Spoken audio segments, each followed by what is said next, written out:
Latest எபிசோடுகளை விளம்பரங்களே இல்லாமல் காணுங்கள். யார் போனையும் அட்டெண்ட் பண்ண முடியல, யார்கிட்ட என்னால பேச முடியலடி. இப்ப யார் இந்த பேச்சு எடுப்பாங்கன்னு பயந்து பயந்து தப்பிக்கும் போதெல்லாம் மண்டையை பிடிச்சிட்டு போல இருக்குடி.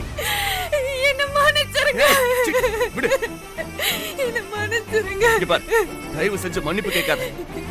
உனக்கு மன்னிப்பு இந்த உலகத்துல இருக்கிற எந்த சாமியும் கொடுக்க முடியாது. நீ பண்ணது பச்சை பாவம், நம்பிக்கை துரோகம்.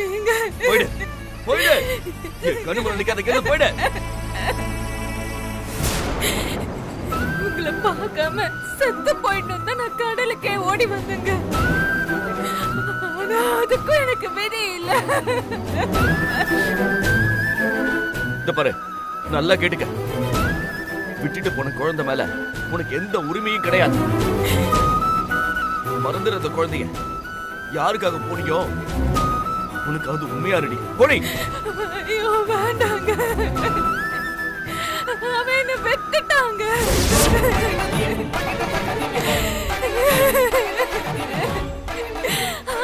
என்ன காசுக்காக வித்துட்டு போயிட்டாங்க.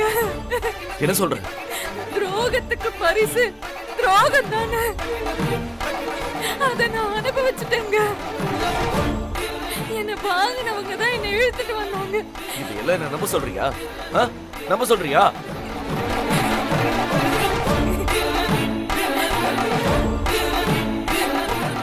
நம்புறதும் நம்பாததும் உங்க விருப்பம். ஆனா நான் சொல்றது சத்தியம். சத்தியத்தை பத்தி நீ பேசுறியா? நான் என்னோட தப்ப ஒத்துக்கிறேன். உங்களால அப்படி ஒத்துக்க முடியுமா? கல்யாணம் ஆனதுல இருந்து என்னைக்காச்சும் எனக்கு பிடிச்சது பிடிக்காதத நீங்க கேட்டிருக்கீங்களா? இல்ல தெரிஞ்சுக்க முயற்சியாவது பண்ணிருக்கீங்களா நீங்க? ஓ, உன் பக்கம் எப்படி ஒரு எண்ணம் இருக்கா? என் பக்கம் இன்னும் என்னென்னமோ இருக்குங்க. குடும்பத்துல எல்லாரும் சொல்லி கல்யாணம் பண்ணிருக்கனா அதுக்கு காரணம் என்ன?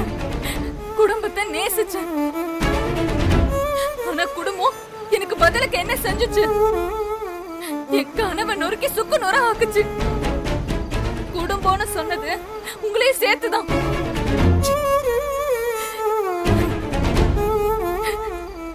ஆமா, நான் காதலிச்சேன்.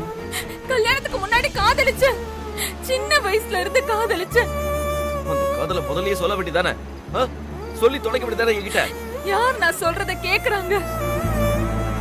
என்ன சமாதானப்படுத்த முயற்சி பண்றாங்களே ஒழிய எனக்குள்ள இருக்கிற ஆசையை நிறைவேற்றி வைக்கணும்னு ஒருத்தர் கூட தோணல. இதுல என்னோட தப்பு என்ன இருக்கு? என்னோட தப்பு மட்டும் என்ன இருக்கு? நான் குழந்தைய விட்டுட்டு வந்த தப்ப தவிர என் மனசறிஞ்சு நான் எதுவுமே பண்ணல. அப்பவும் நான் திரும்ப என் குழந்தைய எடுத்துக்கணும் தான் நான் முயற்சி பண்ணேன். அப்பவாவது நீங்க என்ன புரிஞ்சுக்கிட்டீங்களா? எப்படி? நீ யாருக்கு தெரியாம குழந்தை தூக்கிட்டு ஓடுவ, நான் ஒண்ணு புரிஞ்சுக்கணுமா? என்ன பிரச்சனை யோசிச்சுதான் பேசுறியா? உன் கூட இருக்கானே ஒருத்தன், அந்த அயோக்கிய பையன் அகில, அவன் என்ன பண்ணான் தெரியுமா? ஆதிராவோட அம்மாவை தீக்குழியில கட்டி போட்டு வெடி வச்சுட்டு போயிட்டான். அந்த பாம் மட்டும் வெடிச்சிருந்தா அவங்க மட்டும் இல்ல, சுத்தி நின்று 500-1000 பேர் செத்துருப்பாங்க. இதெல்லாம் உன்னோட பிளான் தானா? இத பத்தி எனக்கு ஒண்ணுமே தெரியாதுங்க. அவன் என்னையே ஏமாத்திட்டான். என்ன நட தெருவுல விட்டுட்டு போயிட்டாங்க.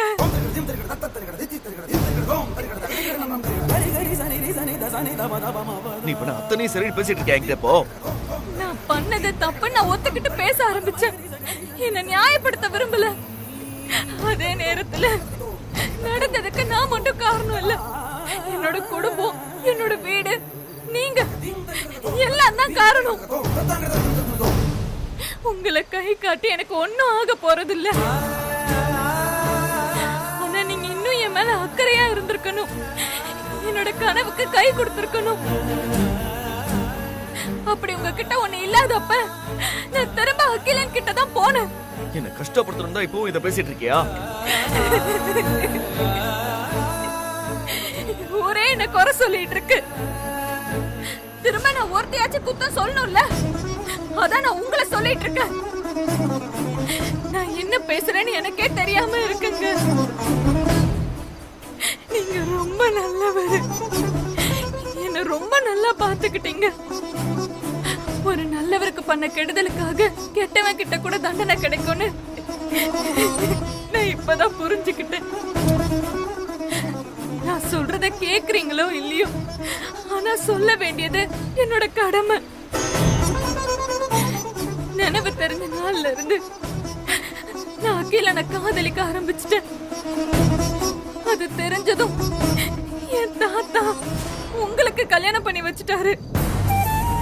கல்யாணம் மட்டும் எனக்கு பிடிக்காம இருக்குல்ல, என்னோட லட்சியம், ஆசை, கனவு எல்லாம் திசை மாறினத ஏத்துக்க முடியாம இருந்துச்சு. நான் சினிமாக்கு போகணுங்கிற வெறி என்ன யோசிக்க விடாம பண்ணிருச்சு. அகிலன் திரும்பவும் என்கிட்ட பேசும்போதும் பழகும் போதும் என்னோட லட்சியத்தை மறுபடியும் நினைச்சுக்கிட்டேன். லட்சியத்தை விட பெரிய விஷயம் எதுவும் இல்லைன்னு ஆதிரா கூட சொன்னான். கடைசியா நான் ஒரு முடிவு எடுத்தேன். அகிலனோடவே போனா நான் நினைச்சத சாதிச்சிடலாம் தான் அவன் கூடவே நான் கிளம்புனேன். ஆனா நான் விட்டுட்டு வந்தது இடம் இல்ல, வாழ்க்கைன்னு. அதுக்கப்புறம் தாங்க தெரிஞ்சது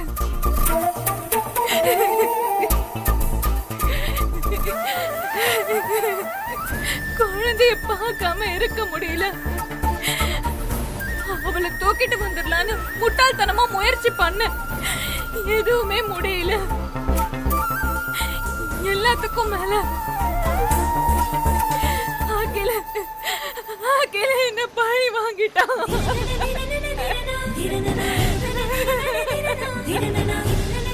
அகில என்ன பணத்துக்காக வித்துட்டாங்க. சாகணும்னு முடிவெடுத்துதான் இங்க நான் ஓடியே வந்தேன். அதுக்குள்ள நீங்க என்ன தடுத்துட்டீங்க. நான் இந்த உலகத்துல இருக்கிறதுக்கு எந்த தகுதியுமே இல்லாதவன் நானு. நான் வாழ்றதே வேஸ்ட். எனக்கு ஒரே ஒரு ஹெல்ப் மட்டும் பண்ணுங்க. குழந்தை என்ன கேட்டா சாருமதின்னு ஒருத்தி இல்லவே இல்லன்னு மட்டும் சொல்லிருங்க. அகிலனோட போனதுல இருந்து அவனை நான் கல்யாணம் பண்ணிக்கல. இப்ப வரைக்கும் நான் உங்க மனைவிதான். அதே பேரோட நான் செத்து போயிடுறேன்.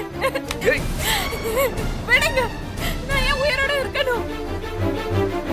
எனக்கு யாருங்க இருக்கா? நான் தோத்து போயிட்டேன், ஏமாந்து போயிட்டேனே, ஏமாந்து போயிட்டேன். இத பாரு, எல்லாருக்கும் அந்த நிலைமை ஒரு சாருமதி. யாருக்கும் வராதுங்க. என்னோட நிலைமை யாருக்கும் வரக்கூடாதுங்க. நல்லவங்களை புரிஞ்சுக்க முடியாம கெட்டவங்களும் யாருன்னு தெரியாம முட்டாள்தனமா இருந்துட்டேனே. நான் வாழ்றதே வேஸ்ட்ங்க. நான் வாழ்றதே வேஸ்ட். சாருமதி, சாருமதி, நான் சொல்றது கேப்பியே கேட்க மாட்டியா? உனக்கு என் மேல மரியாதை இருக்கா இல்லையா? இங்க பாரு, நீ அப்படியே நில்லு, எதையும் யோசிக்காம சும்மா இரு. என்ன அடிச்சாது வீட்லயே திருத்தி இருக்கலாம்லங்க. ஏங்க நான் அப்படியெல்லாம் பண்ணல. என் காலை உடைச்சிருக்க வேண்டியதானே. அப்படியாவது நான் வீட்லயே இருந்திருப்பேன்ல. இத்தனை கெட்ட பேரை நான் சம்பாரிச்சிருக்க மாட்டேன்ல. நீங்க என்ன அடிச்ச ஒடுக்கலங்க.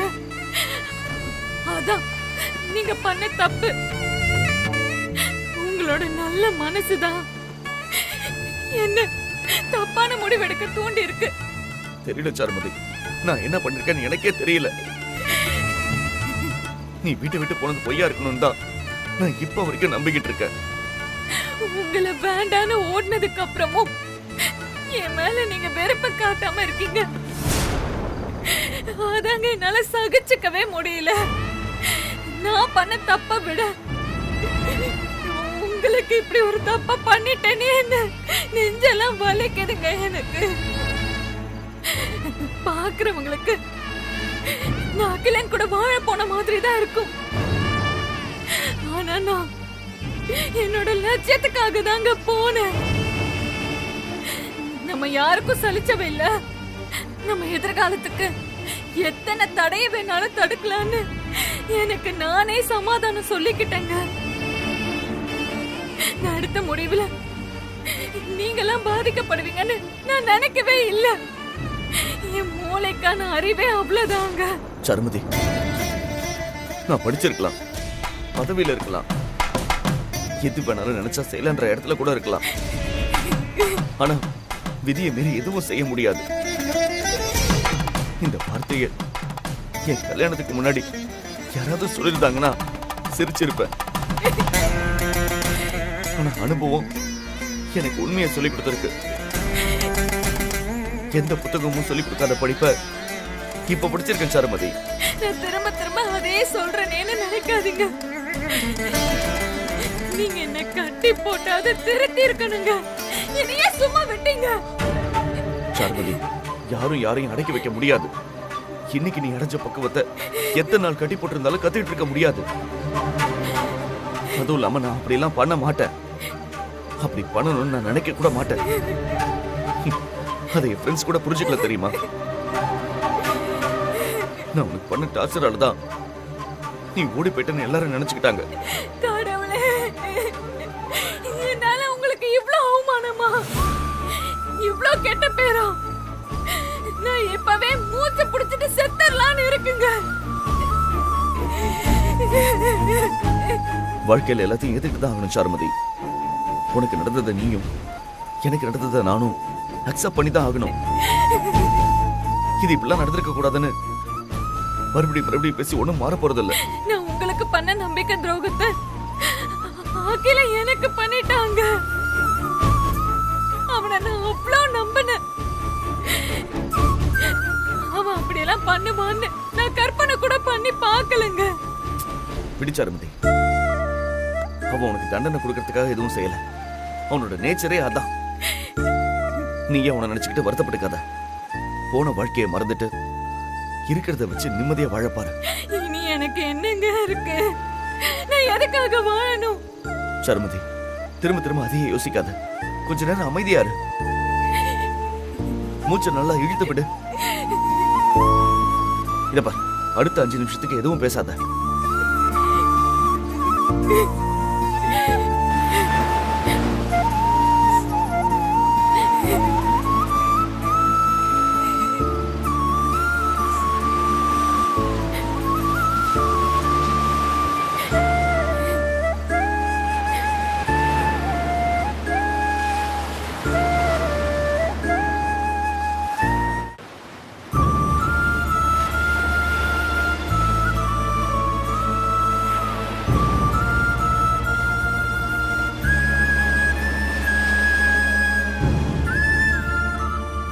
சர்மதி, நீ எனக்கு ஒரு சத்தியம் பண்ணணும். நீ இனிமே சூசைட் அட்டன் பண்ணக்கூடாது.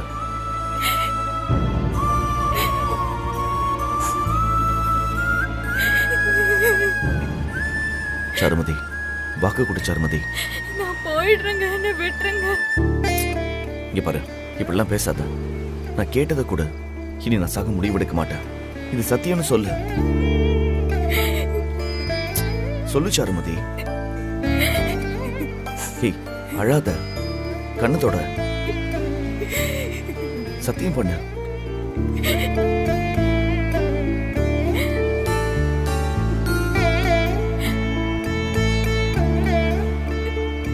சத்தியம்.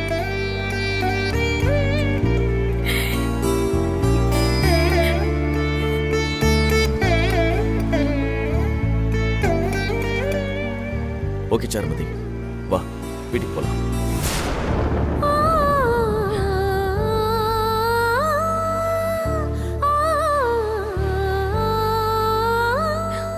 என்னங்க சொல்றீங்க? இங்க பாரு, நான் நல்லா யோசிச்சு தான் சொல்றேன். கிளம்பலாம் வா. வேண்டாம், வேண்டாங்க. நீங்க ஆதிராவை கல்யாணம் பண்ணிட்டீங்கன்னு தெரியும். எனக்கு அப்புறம் உங்களோட வாழ்க்கை ரொம்ப நல்லா இருக்கு. அத நீங்க கெடுத்துக்க வேண்டாங்க. நான் எங்கேயாவது போயிடுறேன். ஏய், நீ எங்க போவ? தெரியலங்க. உனக்கு தெரியாது எனக்கு தெரியும் நம்புனா நீ வீட்டுக்கு வா. என்னை ஏத்துக்க மாட்டாங்கங்க, வீட்டுக்குள்ளேயே விட மாட்டாங்க. எனக்காக அவங்க கிட்ட எல்லாம் நீங்க சண்டை போட போறீங்களா? வேண்டாங்க. நான் வெளியில வந்ததாவே இருக்கட்டும். குடும்பத்துல திரும்பவும் உள்ள வந்து எந்த குழப்பத்தையும் நான் பண்ண விரும்பல. சர்மதி, நீ போறதுக்கு ஒரு இடம் இருக்குன்னா அது என் வீடு மட்டும்தான். வீட்டுல இருக்கிறவங்கள எப்படி சமாதானம் பண்றதுன்னு எனக்கு தெரியும். ஆதிரா புரிஞ்சுக்குவா. எதையும் யோசிக்காம வா. எழுந்துரு எழுந்துரு சர்மதி.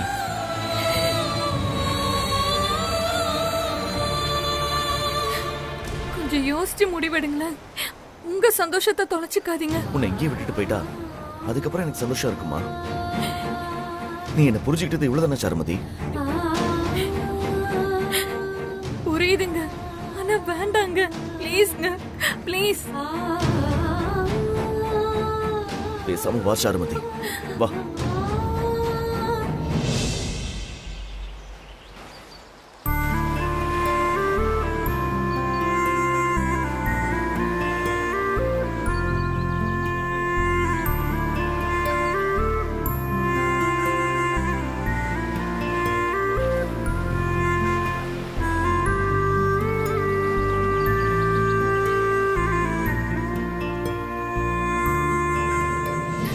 அறிகுறி எல்லாம் பார்த்தா முதலிரவு முடிஞ்ச மாதிரி தான் தெரியுது.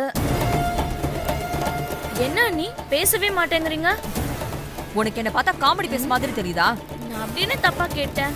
சாந்தி முகூர்த்தம் நடந்திருக்கும் தானே சொன்னேன். சொல்லுவ என்னால முடிஞ்ச ஐடியாவை நான் கொடுத்தேன். ஆனா என்ன பண்றது, நாம நினைச்சது எதுவுமே நடக்கலையே. அதனால என்ன இப்ப கிண்டல் பண்ணிட்டு இருக்க, அப்படிதானே? அச்சச்சோ, அப்படிலாம் இல்ல அண்ணி. சரி, அதை விடுங்க. உங்ககிட்ட நான் உன்னை கேட்கணும்னு நினைச்சிட்டு இருந்தேன். உங்களுக்கு நிஜமாவே தேள் கடிச்சுதா? இப்ப இந்த கேள்வி ரொம்ப முக்கியம். ஒரு சந்தேகம் தானே. நானே எரிச்சல்ல இருக்க, கம்முன்னு போயிடு.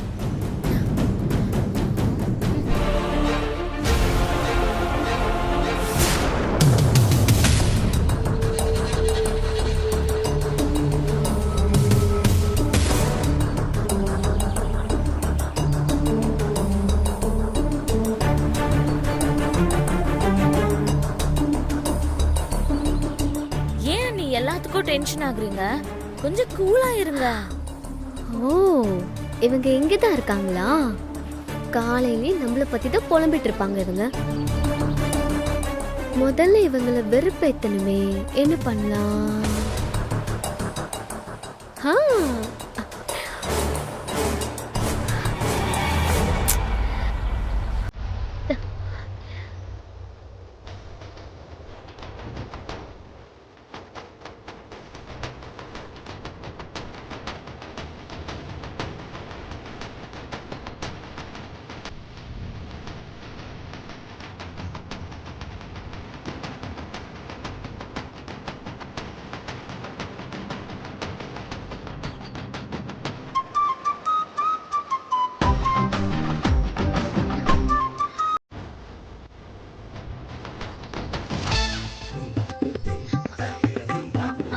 அண்ணி அண்ணி அண்ணி, அங்க பாருங்க, அவ நடந்து வர கோலத்தை பாருங்க.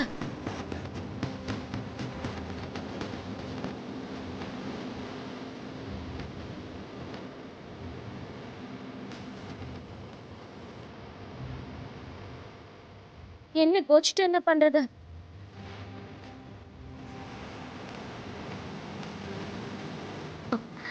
அத்தை, என்ன மன்னிச்சிருங்க. பனக்கற்கண்டு தேனெல்லாம் போட்டு கொடுத்தீங்கல்ல பால், அது நாங்க குடிக்கவே இல்லை அத்தை. ரொம்ப லேட்டாக தான் எந்திரிச்சு பார்த்தேன். கெட்டு போன மாதிரி வாசனை வந்துச்சு, அதனால எடுத்து கொட்டிட்டேன். காஃபி குடிச்சிங்களா? குடிச்சிட்டேன் ஆதிரா. உனக்கு வரல? ரூம்க்கே கொண்டு வந்தாங்களே. இல்லை, என் ரூம்க்கு வரல. நான் கொண்டு வர சொல்றேன், நீ போய் குடி. சரி. அப்புறம் திரும்ப எழுந்து ரெடியாக சொல்லு, கிளம்பலாம். அவரு காலையில எமர்ஜென்சி வேலையா வெளியே போயிருக்காரு, வந்துருவாரு. ஆ, சரி சரி நீ போ. ம்.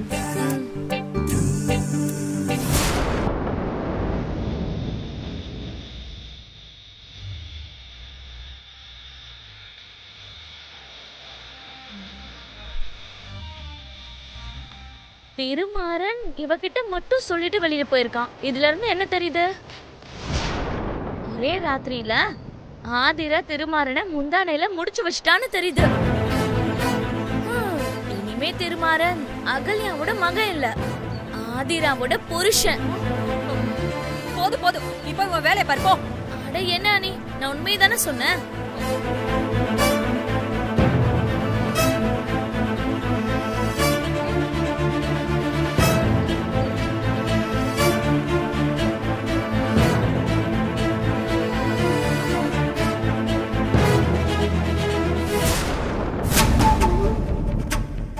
ஆதிரா, மாமா திருமாறன் எங்க?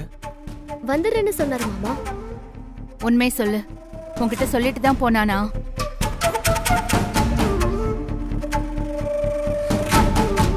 ஏமா ரூம்ல இருந்தவன் எங்க போயிருப்பாமா?